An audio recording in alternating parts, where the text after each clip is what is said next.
করে এই যে মানুষগুলো নিয়ে আর কি।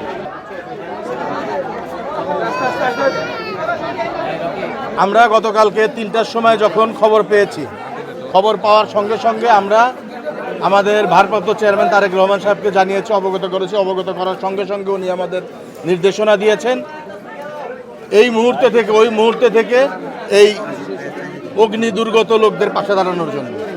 আমরা ঢাকা মহানগর উত্তর বিএনপি এবং আমরা স্থানীয় পর্যায়ে যারা আছি, আমরা সাথে সাথে এই জায়গায় আমাদের প্রতিনিধি পাঠাই এবং তারা দেখে। এর ধারাবাহিকতায় আমরা এখানে যখন এসে উপস্থিত হয়েছি, উপস্থিত হওয়ার পরে এই দুর্গত যারা, অগ্নি দুর্গত যারা, তাদের সঙ্গে কথাবার্তা বলে আমরা যেটা বুঝতে পেরেছি, 3টি জিনিসের তাদের মৌলিক এখন চাহিদা: খাবার, থাকার জায়গা এবং কাপড়।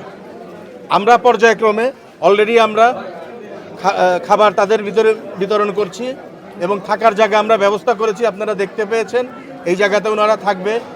এই জায়গাতে যদি সংকুলন হয়, এর বাইরেও যদি আরও জায়গার প্রয়োজন হয়, সেটাও আমরা ব্যবস্থা করে রেখেছি। দুর্ঘটনা আসলে বলে কই আসে না, এটাই তার প্রমাণ। রাত 2:30 থেকে 3টার ভিতরে অগ্নিকাণ্ড, যখন মানুষ একেবারেই ঘুমন্ত।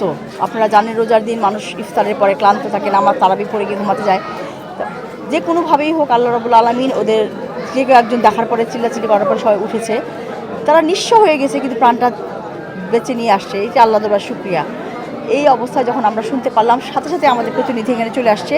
আসার পরে আমরা যখন তাদের এই কঠিন একটা দুর্দশা দেখলাম, আমাদের আসলে প্রাণ কেঁদে উঠেছে। আমাদের অ্যাক্টিং চেয়ারম্যান ভারপ্রাপ্ত তারেক রহমান সবসময় আমাদের বলেছেন যে জনগণের পাশে নিয়ে থাকবেন। আপনারা জানেন 17 বছর যে আন্দোলনটা হয়েছিল, শুধু একটাই আন্দোলন, সেটা হচ্ছে জনগণের অধিকার প্রতিষ্ঠা করা, গণতন্ত্র প্রতিষ্ঠা করা। এখন ঐক্যের কোনো বিকল্প নাই। এই আজকে সবাই শুধু এখানে আমরা আসছি তা না, এই এলাকার এই যে যারা এখানে যাদের জায়গায় আমরা থাকার ব্যবস্থা করেছি, এদেরও একটা বিশাল একটা অবদান আছে।